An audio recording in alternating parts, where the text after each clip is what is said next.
Thank you, Mr. Chairman, and thank you, Ranking Member Maffei, for inviting me here to testify before you. My name is Wayne Nastri, and I'm the President of E4 Strategic Solutions. And previously, I served as Regional Administrator for USEPA Region 9 during the entire George W. Bush administration. I'm testifying on my own behalf today, but I wish to note that I currently consult with the Bristol Bay Native Corporation and formerly consulted with Trout Unlimited on Clean Water Act issues. In my written testimony, I reviewed EPA's Bristol Bay Watershed Assessment, and I found that its conclusions are sound and, if anything, conservative. And that's further supported by an independent letter signed by 300 scientists that were supportive of EPA's process. I'd like to focus on just a few main points this afternoon.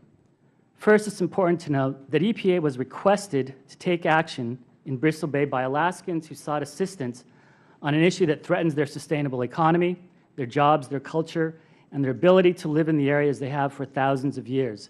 And we're very fortunate today to have two village elders, Tommy Tilden and Bobby Anger, in the audience. All of this is based on the incredible wild salmon resource of Bristol Bay. 9 federally recognized tribes, the Bristol Bay Native Corporation, the commercial and sport fishing industries, and others, petitioned EPA to initiate a 404C action. These groups, based on information derived from PLP filings that describe the location, the quantity, and the type of ore, understood quickly the threat that large-scale hard rock mining poses to Bristol Bay. Instead of initiating 404C action, EPA sought to better understand the region's salmon resources and potential threats by performing an ecological risk assessment. And during its review, EPA identified what many in the region have known for years, and that is economically viable mining of the Pebble deposit would result in one of the largest mines in the world, and in fact be larger than all other mines in Alaska combined, and you can actually see this in the visual in front of you. The basis of EPA's mining analysis is based on Northern Dynasty Minerals, an owner of the Pebble Limited Partnership, own documents and submissions to the investment community and to the SEC. That's also admitted as part of the record, and I have a copy of that plan right here today. These submittals, as described in the Wardrop report, describe mines that could be more than 2,000 feet deep and 2 miles wide, require the construction of tailings reservoirs that hold as much as 10 billion tons of potentially acid-generated tailings. And all of this would be at the headwaters of one of the most valuable commercial and sport fisheries, provides half of the world's wild red salmon, accounts for nearly 14,000 jobs and hundreds of millions of dollars of economic activity, according to EPA's conservative estimates. Northern Dynasty described the mining scenarios detailed in this report, and I quote, as economically viable, technically feasible, and permittable. Again, the details I described are drawn directly from that 575-page report, which is far from the hypothetical or fantasy claim that we've heard before.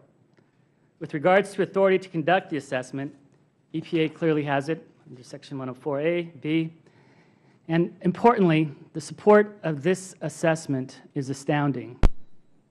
I'm sorry, this is not the appropriate visual. But nearly 75% of all commenters supporting the assessment and 95% of commenters from Bristol Bay support that assessment. And I thought that the visual, there it is, was there. In my experience and looking forward, EPA needs to finalize its watershed assessment and address the original request for 404C action. The uniform complaint that I heard as a regional administrator from project proponents on 404C matters was, why didn't EPA get involved more up front in the very project, instead of waiting at the very end and delaying what they saw as much investment and time. So in that light, I believe it's wholly appropriate for the federal government to make clear up front what its expectations are of permit applicants, especially for projects of the magnitude that we're discussing today. And I believe EPA should, at a minimum, use its Clean Water Act authority to restrict any 404 discharge to meet the following performance standards, which are well-founded in EPA and Army Corps practice. And they are no discharge of fill materials to wild salmon and spawning rearing habitat, no discharge of toxic material to waters of the U.S., and no discharge of fill material that would require treatment in perpetuity. EPA has adhered to strict scientific standards in preparing the watershed assessment and undergone extensive outreach to ensure that the documents can inform future decisions by policymakers. The watershed assessment identifies significant adverse impacts to the fishery and is a key trigger for 404C action, EPA has the opportunity to provide clarity and certainty to those who live and work in the Bristol Bay region by initiating such action. Thank you, and I look forward to your questions.